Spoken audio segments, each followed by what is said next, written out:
evening and welcome to the Pembroke School Committee meeting on Tuesday, not June 21st, I'm staring at the one, July 19th, that's the minutes. July 19th, we are beginning at 7:03 p.m.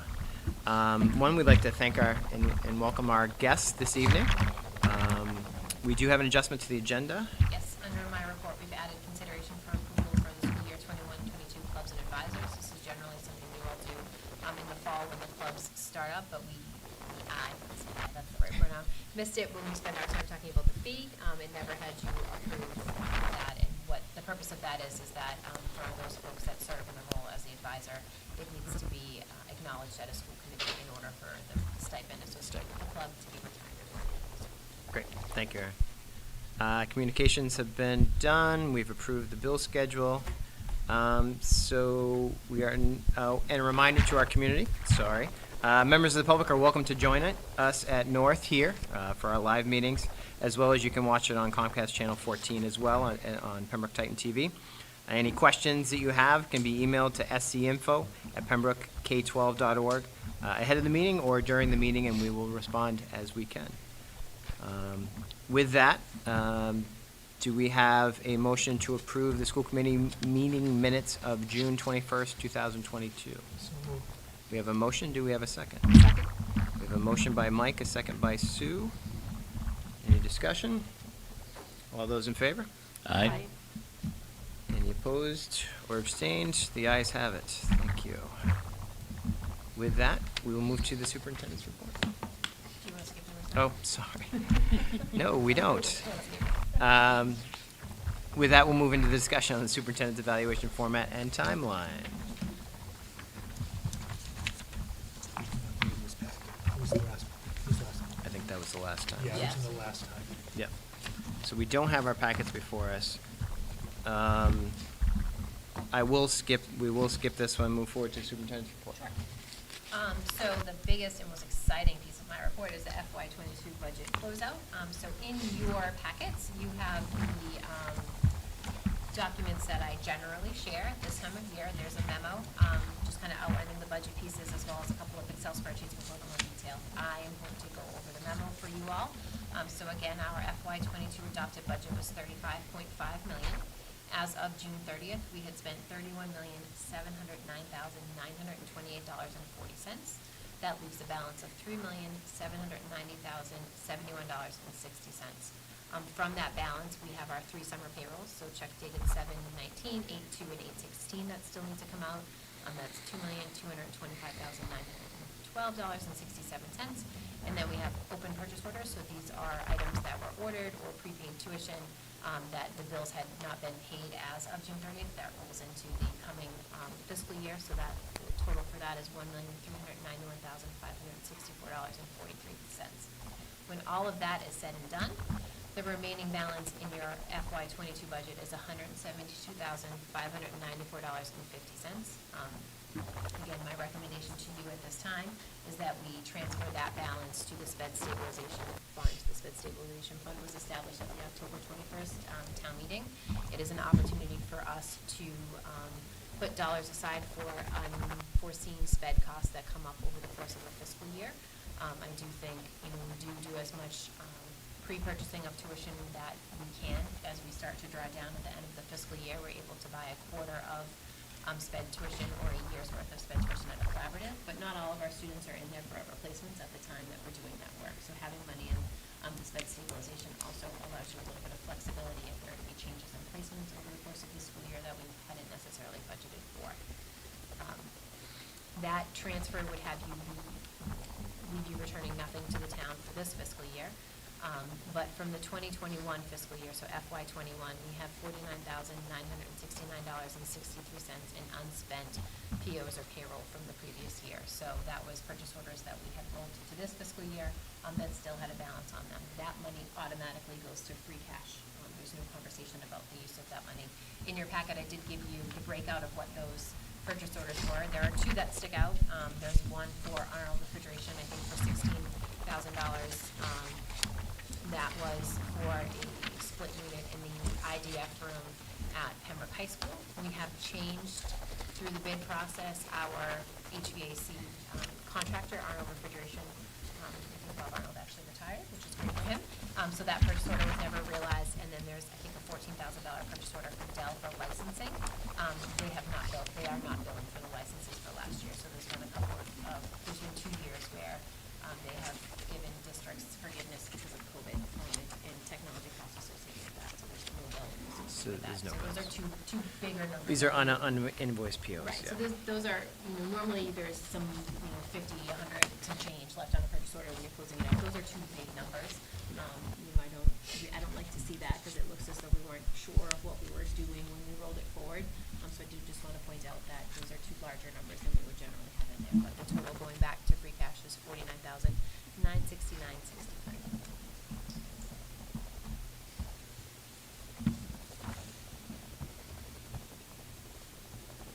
This is the point where you may want to take a vote to encumber the number that I gave you.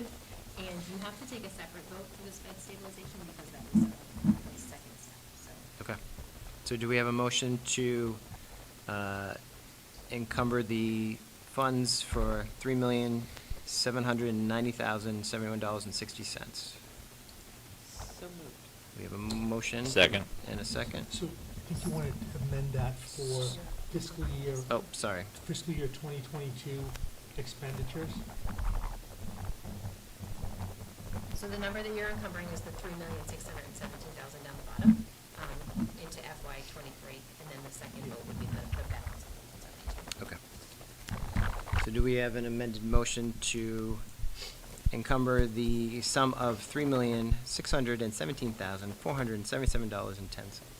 So moved. For fiscal year. For fiscal year 22 23. expenditures to be paid in fiscal year 23. Thank you, Mike. Yep. We have a motion and a second. Any discussion? Seeing none, all those in favor? Aye. The ayes have it. And I'll let you phrase this one. Yeah, no, I have a question, well, Sure. before we get to the amount.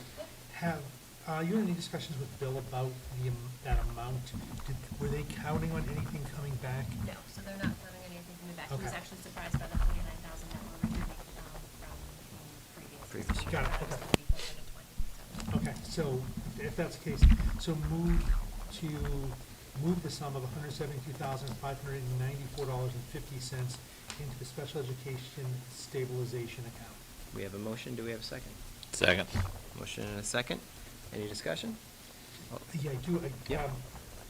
Besides that, so that gives us a balance of $322,500. Yep, there was 150 in there to start. Yep. Now, does the select board also need to vote to put the money in? I know No. they have to vote to take it out. Only you vote to put it in. We you voted, they have to both have to vote take it out. Perfect. That's what was the only question. Sorry. I'm good on that. Okay. We have a motion and a second. All those in favor? Aye. Any opposed? Ayes have it. Thank you. Can I ask one other budget question? You can ask This- anything you want.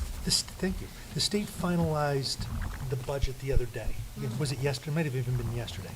Was there any change, or what did they carry on the per pupil Chapter 70 increase? So there is an increase to the Chapter 70 per pupil. Bill and I are scheduled to discuss what that looks like for the fall town meeting, because that, we discussed previously what that looked Yeah. like. from How Bill. much- It's not huge. I think it's like another 11,000 for us. Okay, that's it. Okay, that's right. That's all I wanted to know. Yep. All right. The second thing in my packet, so Natalie's all the way over there, she's so far away. The handbook, PHS handbook revisions, so generally we bring you these items, after they've gone through policy sub. We had a little bit of a scheduling issue with policy sub, so I'm bringing the handbook revisions to you all, as a full committee because of the timing associated with it. We do ask students, and families when registering to sign off on the handbook, and we want to make sure that the handbook that is, in that registration portal, is the most up to date. Mark does like to remind students and families of our handbook, and so it's important that we're all working from the same document. Generally, we do first read and second read. Because of the timing, I'm asking for just a first read and approval, which means you have to, Natalie, is it BGB?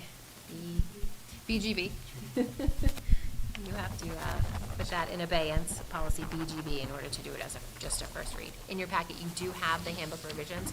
Marker's here to answer any questions you may have about those associated with the high school. There have, obviously there's some red line additions. There's also in your packet a copy of the updated Internet Responsible Use Policy for students. This would just be inserted on page 39 of our current handbook in place of the Internet Use Policy. This reflects really what technology use in our high school looks like at this point. I had one question when I looked at the hallway passes were mentioned twice, and Yeah, I saw that. Just a copy and paste error. intentional or- Just, yeah. Copy and paste error, So yep. that the second representative was the same. It's the same thing, exact same thing. We just want to emphasize the hallway passes. Yes. Okay, so that's just. I do have a question. Mark, on the serious illegal activity, criminal activity. Yep. You added number 2, possession and/or dissemination of sexually explicit photographs or videos, and put in sexting. This one, actually, you need a second. I do, yeah. That's, which is fine. Guys, Mark used to be an English teacher. I know, Just putting it that's out why I there. pointed it out. No, the question I have on that is, you talk about photographs and videos, any type of sexually explicit words, would that fall in under 3, violation of the district's sexual harassment or bullying prevention policies? Do you ask me about words? Is this like If words? it was words, right, and I don't want, you think you know what I'm talking about with I the do, words, but yep. the video or photograph came with words, or there was no video or photograph, would that fall in the same area? Or is that falling in under your sexual Well, harassment or bullying? It potentially could, right? So if there was a video or just, say, text messages with just kind of sexually graphic language, Yeah. there are other parts of the handbook where that could be handled.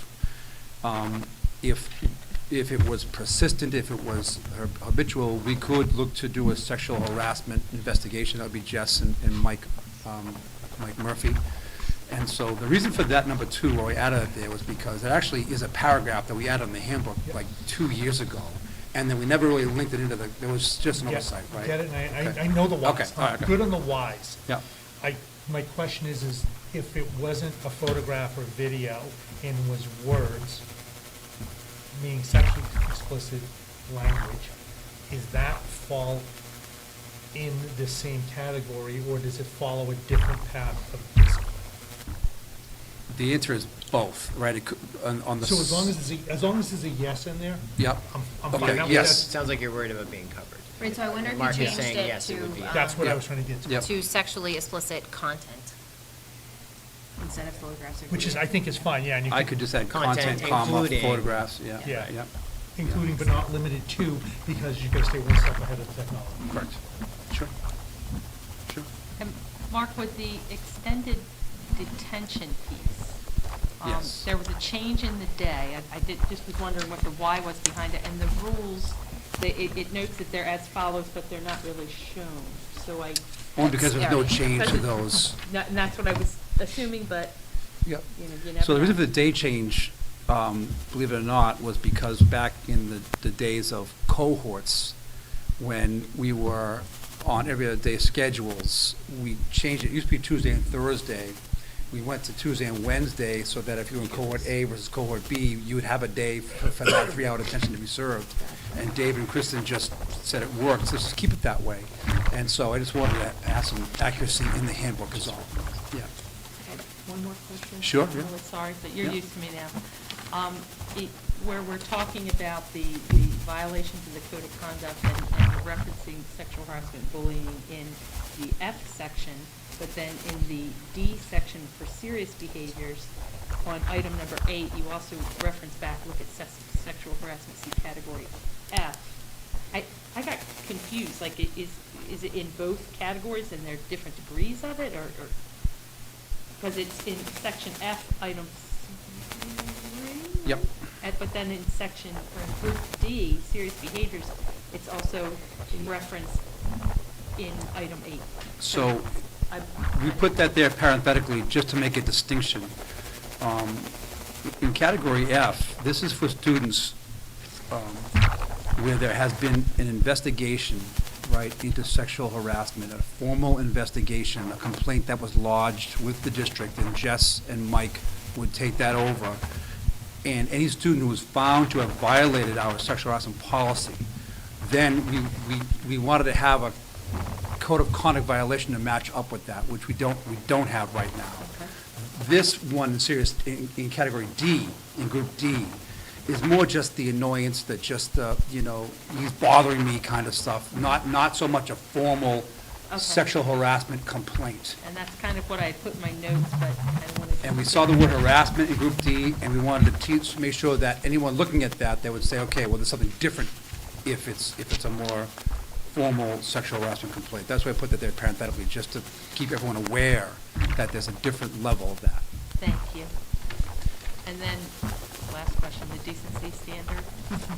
How is that defined? Is that, It's- I think deliberately vague? It's purposely vague, Yeah, correct. and And that really is, to me, the most important change in the handbook this year, or proposed change.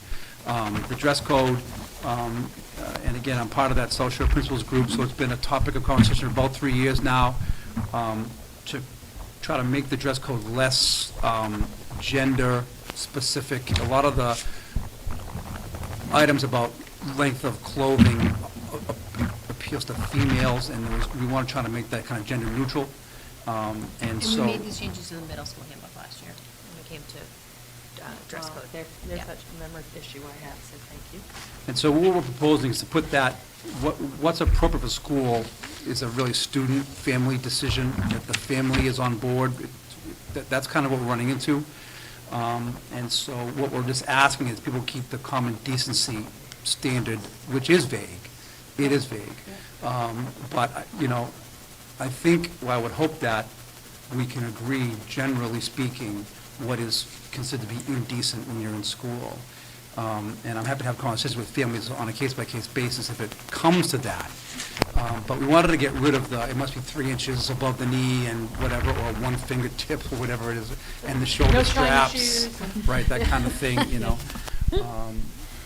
And of course, the no hats, it's a big thing that's in there, right? So we had a student approach for the first time, and I've been waiting for it to happen.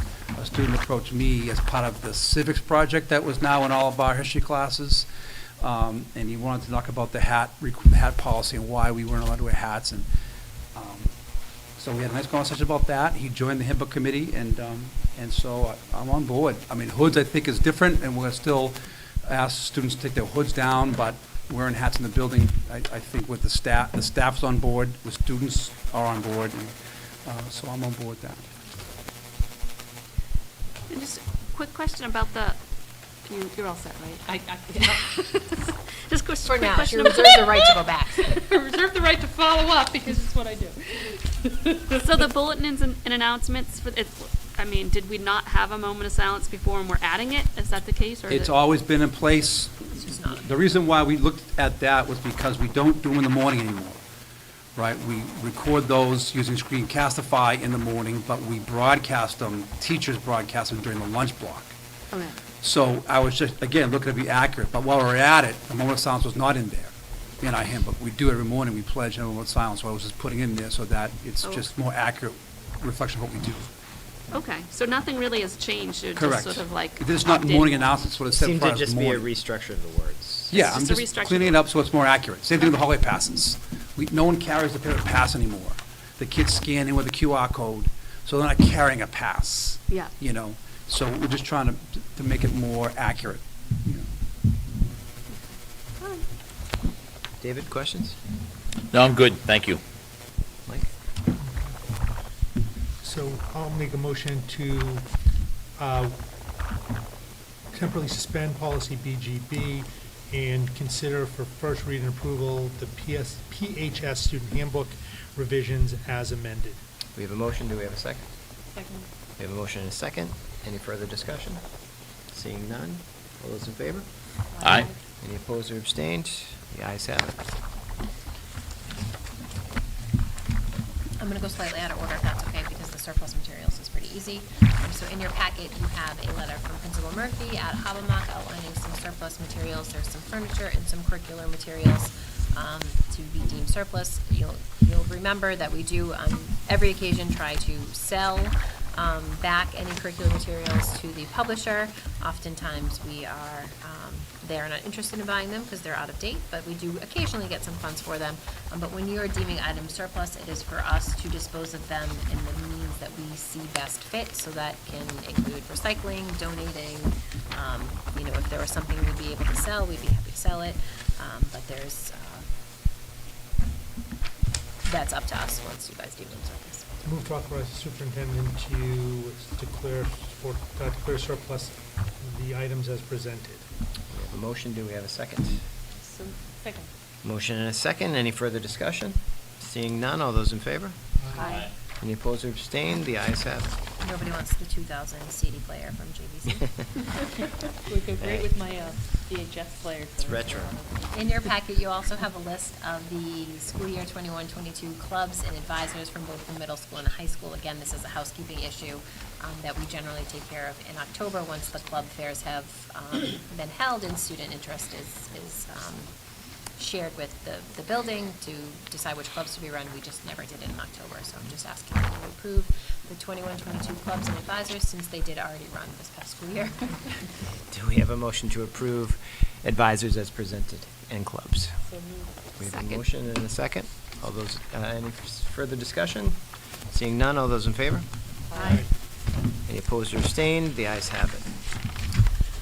The last thing under my report is for consideration of approval for our DEI working group, a new member interest survey. So you'll remember we first solicited parent representatives back in October of 2020. At the time, I think we had put out a notice that we were looking for 2 from each building so that we could have a representative group of parents on the committee. At the time, we did have 10 great respondents to that. As you can imagine, over the past 2 years, as people's schedules have shifted, people are working remote or in person, folks' ability to attend those meetings and really participate in the work has shifted. And so there's, I think, a mighty 3 or 4 parents left that consistently come to the meetings and are engaged in the work. But I think we're at the point now where we'd like to open it up for any other new members that are interested. I do acknowledge that I'm not necessarily sure that survey is the right word that we should be using here, but again, anytime we're going to reach out to the public, it does require school committee approval. So, the goal here was to get something on paper for you all to ask us to edit, revise, whatnot, but the ultimate goal is to find folks that are interested in participating in that working group moving forward. Obviously, our intent and hope is for a balanced perspectives. I think the 10 that we had originally did represent a good cross-section of the community and their families, but we do want to make sure as we continue with that working group that we do have representation from all of those that would like to be a part of it. So, just to follow up, this is a new name. It was the Social Justice. So this was the Social Justice Working Group. Again, it is not a subcommittee of the school committee. It is a working group of parents, teachers, and administrators here within the district. We did meet our steering committee, which does have Susie as your school committee liaison. We do recognize that there are times where that work would have a budget or policy impact, so it is important for you all to have a liaison on the group. We did meet in June for the steering committee, and there was a lot of conversation around what social justice means and what is the actual work. I think we all kind of shared how we think about it. And the real work is diversity, equity, and inclusion. And I think in an effort of being as transparent as possible about what the working group is working on, that the interest of the group was to adjust the name to really reflect the work. Okay. So, and that was just recent. You just recently changed In the it. beginning of June, yeah. At the beginning of June. Okay. So obviously, I think having a work group like this, it really should represent our community in a positive way. I think it's really important that we have, I know there's been a lot of discussion in the town, and the committee was shot down by the majority. But as we continue this, I think it's really important that we have an open discussion that includes everyone in the community, like for or against. Like, I think we can only help each other to learn from one another if we are able to, have differing viewpoints? How do we iron sharpens iron, like if we're all coming together as a community and we have, a lot of, maybe conservative people who don't understand what equity means or maybe, or misunderstand the word equity. I think it's really important that we hear everyone's view. And my hope is that when you do this survey, that we can get people in this group that really represent that section of town that really didn't feel heard when the town tried to create this group. Because, that's the only way we're gonna make any kind of positive change in our community. Right. So hopefully, we can get, hopefully this survey goes out to the larger community and we get enough parents on it that care about how this is reflected in our schools. Well, Aaron, Right, this so- will go to our entire student body, correct? We'll go through anybody that subscribes to Signs up. any of our communication channels. Obviously, we do have our broadcast email. We have a Pembroke Public Schools Facebook page, Twitter, all of that. We will push out the opportunity for folks. I do just want to clarify, this work isn't new to us. We didn't start this work in October of 2020. We have forever been meeting internally about civil rights data and inclusion programs. This is not new work. This is just a continuation of the work we have already been doing, but wanting to include parents and community members in those conversations as well. It is a sounding board. There is not a parent out there that is sitting at the table that dictates what I'm putting forward as a superintendent for our educational program. Anytime there is something that has a budget or policy impact, it has come to you in the past and will continue to come to you. You'll remember back in 2020, when we were searching for our Bryanville principal, we brought to you the language change on the job description for the policy piece, asking to include the words that we are looking for a diverse applicant pool. That was a change of policy that was voted here. We've talked about curricular resources for our teachers, for classroom libraries through the past 2 budget cycles. So anytime there's any sort of movement within the group that, really falls under your umbrella of what you're responsible for, budget and policy, it is absolutely coming to you. In general, it's a sounding group, right? It's, there's a section of our agenda that's usually bring it to the table. What are you hearing? Let's talk about it. We're able to share with everybody what our teachers are identifying as needs, what they're looking for as far as support. We have Dr. Galligan, our humanities coordinator, sits on the committee as well. He's an excellent resource. Just talking about, how can we support teachers with factually based content? What does it look like? What are some examples? We've looked at some readings. We've looked at all kinds of pieces, and it's really just an opportunity to kind of share what we're already doing and have already been doing with a larger audience. Yep, and then the group did, when, at the last meeting, did ask me specifically as a school committee member, some of the questions and things coming to me, especially from the traditionally more conservative side. What were their concerns? I tried to share literally the discussions that they had with me. So it was a really good back and forth dialogue, very respectful dialogue. And, I felt good coming out of it, that they were truly interested in, because I think everybody is a little tired of battling. Yeah. And to hear, why the question, the why behind the what that was happening, I think it was helpful. And, so there was a genuine interest in, what are you being asked, Susie? What is the issue? What is the concern? And so and it was during that portion of the dialogue. So that was, it was encouraging. So if there are folks that are concerned that are coming to you, I think it's important that we relay that they are asking that. Yeah, and that's good, but also, more importantly, the survey's going out, so if there are people who are concerned, this would be a great opportunity to get involved. Right. And there are parents already on this work group.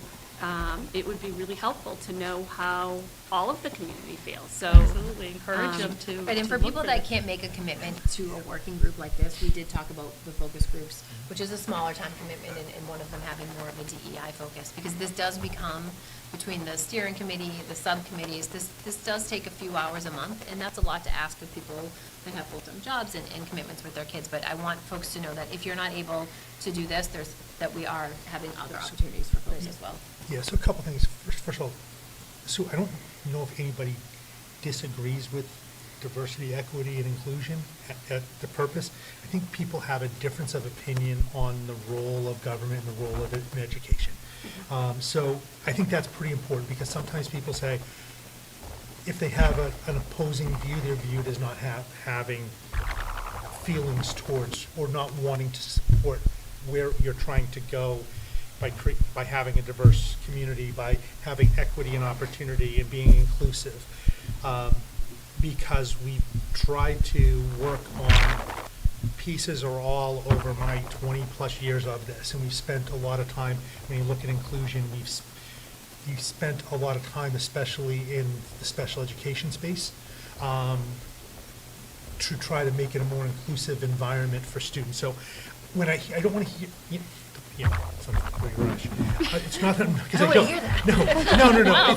It's I think we're more conducive to the people who even spoke against the committee. I think I didn't hear many people say, I don't believe in it as a concept. They just believe differences of opinion in the role of government. Right. Whether you agree with it or not, I'm not asking that. That's not, I just want to make sure that people who have a difference of opinion, the difference of opinion isn't sitting saying, oh, I don't think, we shouldn't be a diverse community and we shouldn't offer equity and opportunity. Right. Because that's what we're all here for.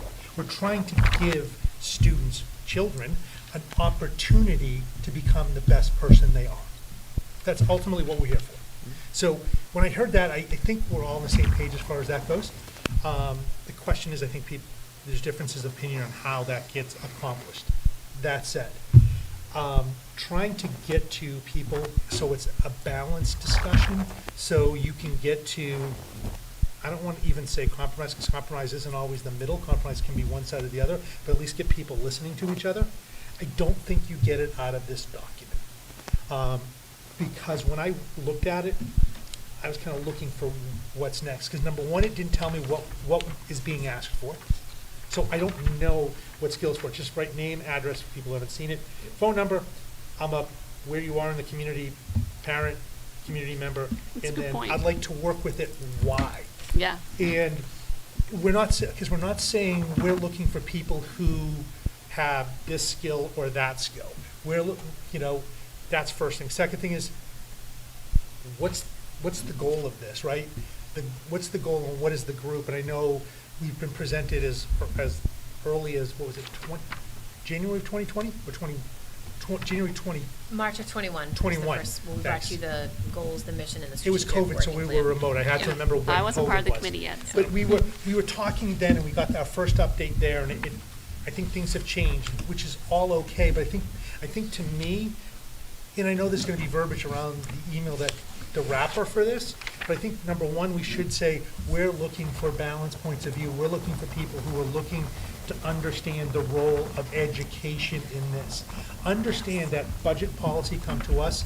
Curriculum doesn't accept in the fact of a new class that's outside of the framework, outside the frameworks, but outside of the Current offering. core curriculum. So, right, those are the things that come to us as well as budget and policy. So I think when you ask for people, you have to ask for, I don't want to say ask for their opinion, but, obviously ask what's driving them, but make it clear you're looking to get. Right, and we'd include that with the blurb, but. I would, and I'd even ask That's more it. questions around what are they looking to do, or what component are they trying to solve here?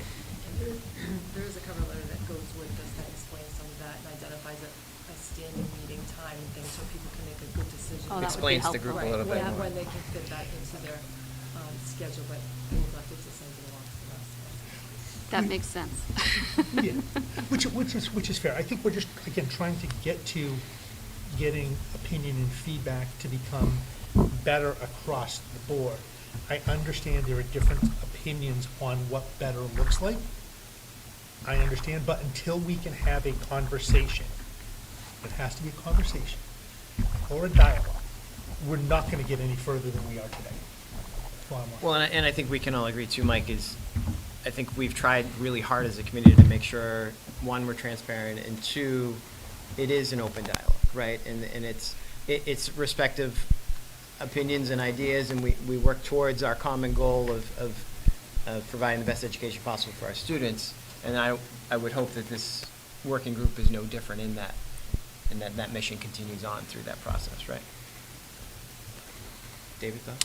I honestly love listening to Mike. I just, what I like to see, You're the only person that said that. no, That went right to his head. I learned right so to much it. from you, Michael. Split them up I next just- time, Natalie. I know it sounds probably a little utopian, but I would love just, friendly, respectful dialogue.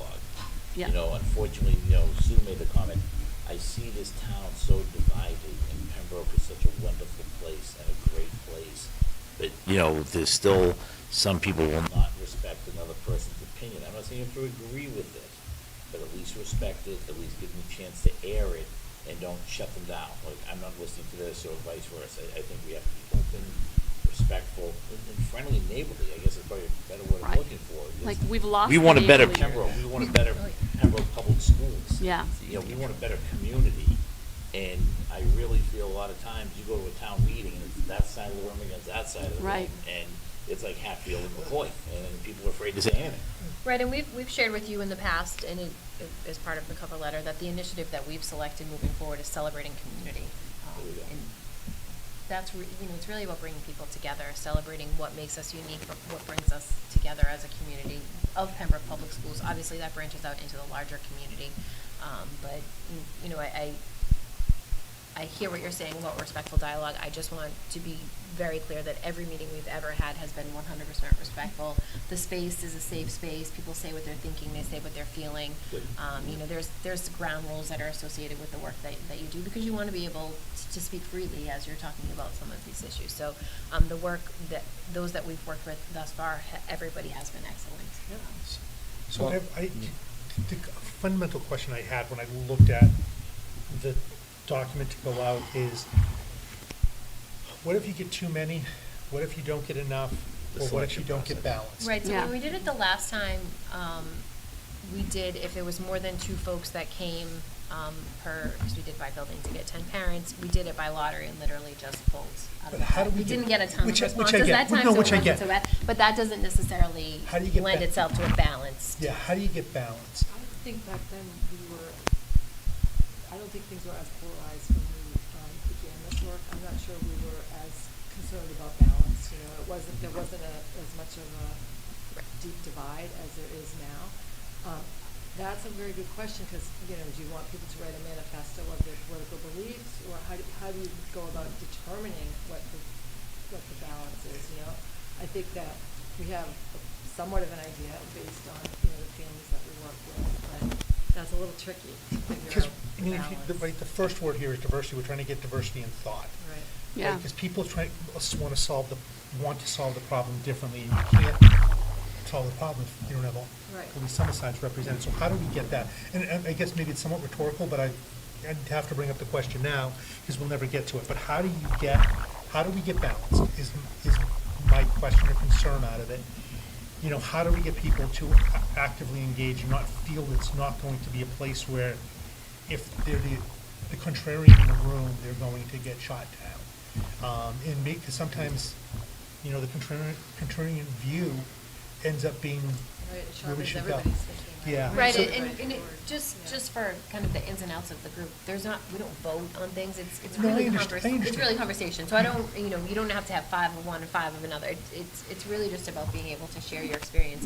And, I often say to families that ask me why we don't have, a collegiate athlete coaching lacrosse or basketball, we can only pick from those that apply. So for people out there, this is a plug. If you're interested in the work, regardless of where you sit on it, it's important to be a part. And I think 2 years ago when we did this, I had several conversations with particular parents that were of the opposing viewpoint at the time and were nervous to sit on the committee because they were of the opposing viewpoint. And I really feel like 2 years later, we're in a better place to have a respectful dialogue, and it doesn't really matter what side you sit on the issue if the ultimate goal is making our students the best students that they can be. I don't think people sit on the side. I think people just have differences of opinion. And maybe Right. that is a side, Right. but I don't look at that as a Yeah, side. I think we have to do everything we can to be welcoming, and that's been our goal from the beginning, right, to have as many people involved as possible. But I think maybe there are people that are out there that think maybe the school are doing too much around diversity, equity, and inclusion. Those voices would be welcome. Why do you think that? Like, what is your perception of that? What does that mean, It's a valid concern, right?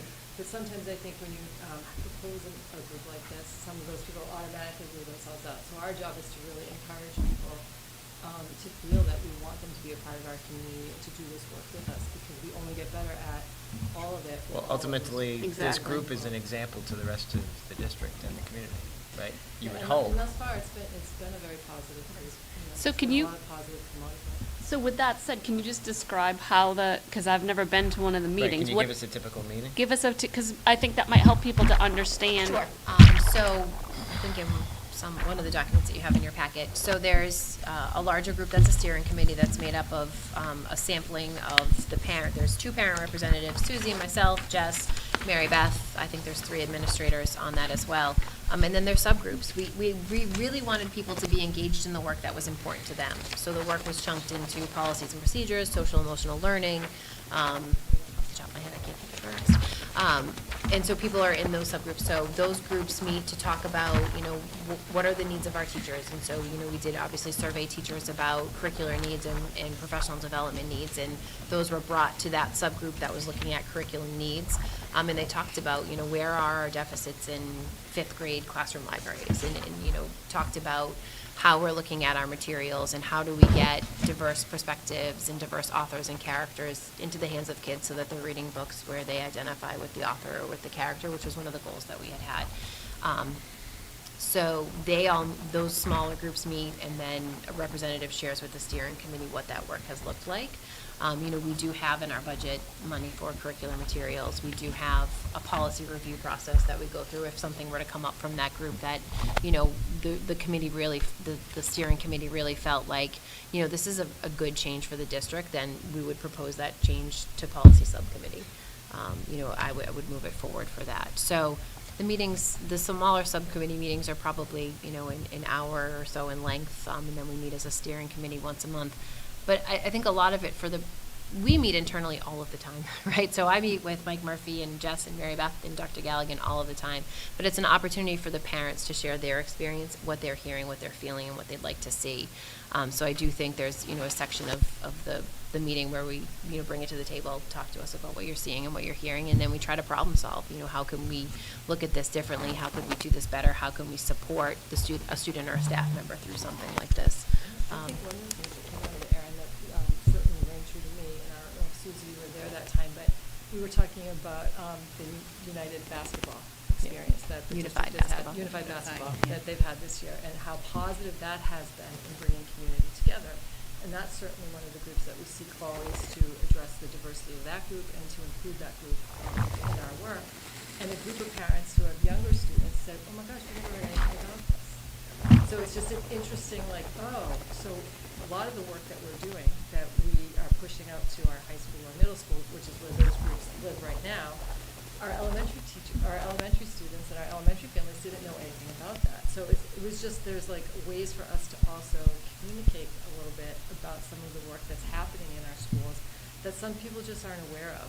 And they might be signed up for a particular broadcast email, but not another one. So it depends on what you can only read so many, I agree. But there's you have to decide which ones are the ones that are going to be most helpful for you and your family and the choices that you're making. Right. One of the other great things that came out of our meeting in June, we had just had graduation. We, as a group, had just had conversations about awards and cords and sashes. And, one of the families was wondering, is there a way for us to recognize achievement for special education students when it comes to senior awards night? Something that we didn't necessarily think of, but there's absolutely a way that we could incorporate a piece of that as well. So it's really just about parents being able to share what they're thinking and, kind of work through, is there something we can do to make that group or those students or that family feel more welcome and a part of this community? So what does it look like for a parent that comes in and has a view that's different than the group? Has that happened, and how is it received, and how do you handle? I'm just trying to give people at home who may be watching, in hopes Sure. that they have an Comfort to idea. feel comfortable to coming. feel comfortable to come to the meeting and Sure. or to volunteer. Obviously a large portion of the group is made up of people that work here, so our opinion is neutral, right? Yes, So yeah. there's always somebody at the table that has, a similar opinion to you, though, they may not be super vocal about it. But I do think that we haven't really gone into a discussion about a topic necessarily that I would consider to even be decisive as far as opinions, but I do think that, I think Mike said it earlier, there are families that believe that, too much is being said about diversity, equity, and inclusion, and I think from the perspective of a family like that wanting to be a part of the committee, it would be helpful for other parents to hear that, because not everybody runs their household the same. Not everybody is having the birds and the bees talk with their student. Other families are saying, you guys take care of that, right? And so I think it's important for parents to have an opportunity to share their experiences, but it's not ever been in a confrontational manner whatsoever, but it's my job and Mary Beth's job and Jess's job to steer that, right? There is a moderator to the group, right? There is ground rules, and there is, the requirement that dialogue is always respectful. That would be my takeaway, especially because that was my first meeting at that deeper level. I was on the steering, and now I was part of the working group. But when I discussed some of the questioning that I was receiving, there was a genuine interest in the why behind the what was being asked, which is exactly what I think the group is intended to do. And the more everybody understands the why behind the what, the less likely, at least in my humble opinion, there is to be discourse, but more instead a deeper dive into understanding. Challenges other people's thinking. So I felt good walking out of the room and the way the conversation was held, because there was a genuine interest, and it wasn't an aggressive, Yeah. like, well, what's going on with this or that. It was more of a, well, what are you hearing, and well, why are that? And my response, at least with regard to one individual questions, was kind of what Mike mentioned earlier. There's a real quest for diversity of ideas, and we don't want to get to a place where the discussion is shutting down an idea because it's not the idea that somebody approves of. When people are being dismissed because their idea is different, then we're not accomplishing what we're supposed to be doing. Right. And there's a real interest from the folks that have been talking with me, at least, that we don't want to ever dismiss anybody's ideas, and we don't want to tell people how to think. Right. We want to teach them how to research issues, give them the tools they need so they can decide what they think. And that was part of that discussion that day. And so, again, I felt comfortable with that, because I've had, from both angles of this, from a political perspective, and we were very deliberate in saying this isn't supposed to be political. Yeah. And it's not. It's not supposed to be political. It's supposed to be respectfully talking about ideas. And sometimes the ideas are not everybody's favorite idea. But we're adults, and I think what we always have to remember, one of my kids, quietly, at a later time, watches these meetings, and watches other meetings that are out there. There's that song, "Be careful, little ears, what you hear, be careful, little eyes, what you see." They're watching, and they're looking, and if we get upset with our students in our home because they're snarking back at us, but we're setting that example in a public setting on a video that will never go off the internet, then what are we doing as parents? Because at the end of the day, that's who we are here. We're all parents. We're trying to teach our children, who are students in this district, how to exist in the world and not fight all the time. Yeah. So, and I get questioned, well, what was happening? Why is that person so angry? Or this, that, or the other thing. So they're watching. So the expectation that I have is that when I come out, I don't always agree with everything I hear. I don't like being yelled at, but it's what I signed up for. And again, it's kind of a public service. If they're yelling at me, they might not go home and yell at somebody that can't take it. And that's okay. But, we have to show that we can respond appropriately. So that's what I see, in my heart. That's why I wanted to be a part of that group, because I want to make sure that's what we're doing as educators here in this district. We're teaching our children how to respond to bumpy situations. Because bad news, life is bumpy, it's messy. If anybody gets an email from me now, life isn't fair, but you can choose to be every day. And so that's, I think, the ultimate goal of this group, and it's why I'm comfortable with it. Because it right now, it gets political outside, but we're working pretty hard not to let it be.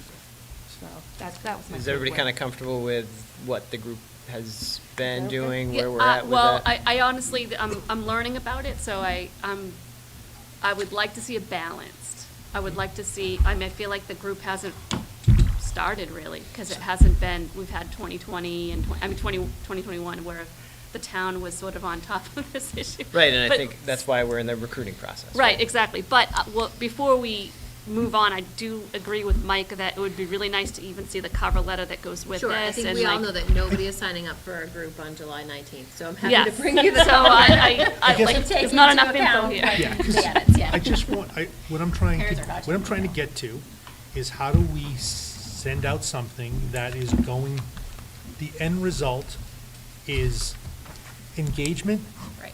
in balance. I think Yes. that's what, I don't think there's anybody at this table or tables who disagrees with that. At least Right, from I hearing what agree. I've heard Spot on. and seeing head nods. So if, we just have to get that. I can't tell you I know the answer to it, because I don't, but that's There's what I gotta be think, that's something. what we want to get to.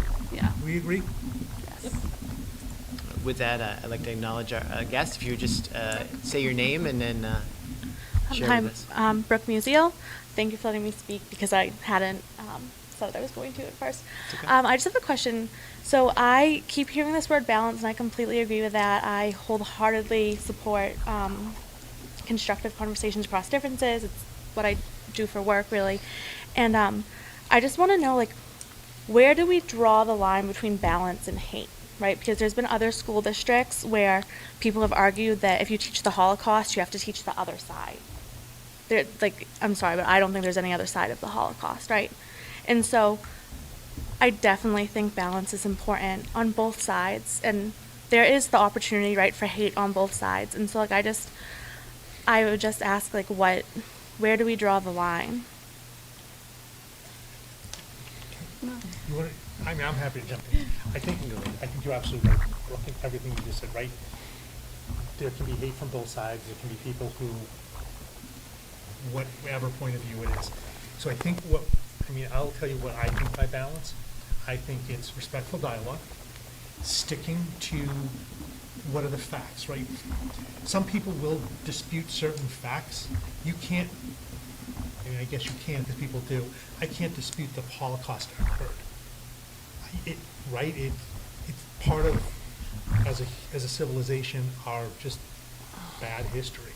We have to learn from it. So to me, it's sticking to fact-based, at least coming to an agreement on what the facts are. Maybe instead of all the facts here, at least it's a smaller understanding where the common ground is, to me, so you can have a respectful dialogue, so that if you say something I disagree with, I at least respect you at the end, and I can say something you disagree with, but we respect it. Because to me, a lot of the times when Susie talks about the yelling, I don't like to get yelled at. Sign up for it. I've been yelled at a lot over the past several years. It said some pretty bad things, but you know what? Fortunately, that's what you get as a volunteer. But it has to be, so you have a conversation. That's why I keep saying conversation and dialogue, because it can't be whoever yells is the person who wins the argument, right? And we also have to come to an agreement that compromise isn't always right down the middle. Sometimes I'm going to compromise and move closer to you. You're going to compromise and move closer to me, because that's what we're debating on the facts. To me, that's balance. We might have different opinions on the whys of certain things that have happened in history, but I don't think you can argue certain events occurred. And that's just my opinion, and I don't know if anybody disagrees with that or not, but. No, I mean, I agree. Well, and I think to your point is curriculum or things that are being taught aren't necessarily what is being worked through this group. And there may, Right, so- and there may be things where, like a student, maybe of certain backgrounds, like from what I heard you share, is looking for a story that maybe affirms her background or his background or that type of thing. And that's where this group can help support that, where they hear there's a need and that can be addressed. My understanding of this group, that's not necessarily where the focus is there. No, I understand that you all don't handle curriculum. I just wanted to kind of clarify. That was just an example of, like, Sure. I feel that the word balance can be misused sometimes, not implying that any of you are. I just, like, wanted to get clarification on it. Appreciate it. All right, thank you. Hopefully that answers Good question, though. And while Yeah. we've got the opportunity, is there anyone else that would like to share? While the mic is open. All right, thank you. So what's next? So if you all want to take it as a first read instead of approval, I can bring it back to you in the August 23rd meeting with the cover letter and some. Yeah, I would love to. I think that'd be great. It says Yeah. approval and I don't. Definitely not there. Agreed. So it's gonna have major revisions, correct? Sure is, Mike. It's gonna be beautiful. So Well, I we- do think that the cover piece that goes with this Explain. hits a lot of what you said, but I do agree that there needs to be some additional survey form questions to kind of figure out people's Just- interest in the work, right? Yeah, And I- what about the work are you interested in? Here's So- my only concern about taking it as a first read, because the policy is pretty specific about first read, second read approval type. And if Right. we go to a first read, and is it tied to time or is it tied to meetings? It's tied to 90 days. If you don't take any action on it within 90 days after a first read, it automatically gets approved. Then it automatically gets approved. We okay that we're going to have a vote and come up with something else within the next 90 days? Because I don't think anybody likes what they. not Right. likes what Yeah, they but say. I think, Okay. Three I'm gonna months, push you to yeah. come I'm to a just- place in 90 I'm days, because just we do need saying. to get some new members for the work, so. I was gonna say, I'm we gonna don't push you. wanna wait too long on that. So I'll take consideration, move to accept as a first read the survey as presented. Is that, Sound about right? We have a motion, do we have a second? Motion and a second. Any more further discussion? All those in favor? Aye. The ayes have it. All right. So as far as discussion on the superintendent timeline, if my recollection is correct, then I apologize to the committee because last month has been a little crazy. I think we talked about focusing on just a couple areas of that evaluation instead of the giant sheet, and everyone would then Link it to. link it, and we'll link it to Aaron's goals. So if I can task you with that homework assignment again, and we have that within the next week or so, back to me, and then I'll compile those, if you would. Perfect. And that way we can move that process forward. Thank you.